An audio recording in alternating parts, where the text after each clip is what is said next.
தமிழ்நாட்டில் சட்டப்பேரவை தேர்தல் நெருங்கி வரும் நிலையில் தேசிய ஜனநாயக கூட்டணி சார்பில் முதல் பொதுக்கூட்டம் செங்கல்பட்டு மாவட்டம் மதுராந்தகத்தில் சென்னை திருச்சி தேசிய நெடுஞ்சாலை அருகே இன்று மாலை நடைபெறுகிறது. இந்த கூட்டத்தில் பாரத பிரதமர் நரேந்திர மோடி, அதிமுக பொதுச் செயலாளர் எடப்பாடி கே பழனிசாமி மற்றும் கூட்டணி கட்சி தலைவர்கள் கலந்து கொண்டு உரையாற்றுகின்றனர். இந்நிலையில் இன்று காலை 7 மணி முதல் இரவு 7 மணி வரை போக்குவரத்து மாற்றங்கள் செய்யப்பட்டு வருகின்றன. முதற்கட்டமாக கனரக வாகனங்களை போலீசார் மாற்றுப்பாதையில் திருப்பி அனுப்பி வருகின்றனர். பாண்டி, கும்பகோணம், திருச்சி மார்க்கமாக வரும் வாகனங்கள் அனைத்தும் திண்டிவனத்தை அடுத்த கூட்டேரிப்பட்டு இடத்தில் திருப்பி விடப்படுகின்றன. இந்த வாகனங்கள் அனைத்தும் தீவனூர், வெள்ளிமேடுபேட்டை, பந்தபாசி வழியாக சென்னை செல்ல அறிவுறுத்தப்படுகிறது.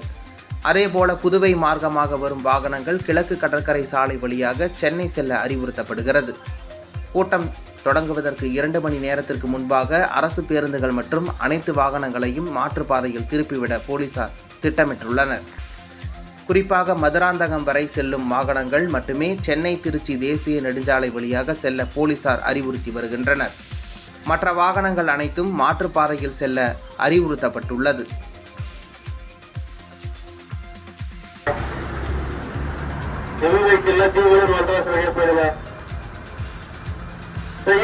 நேரம் போடுங்க சார்.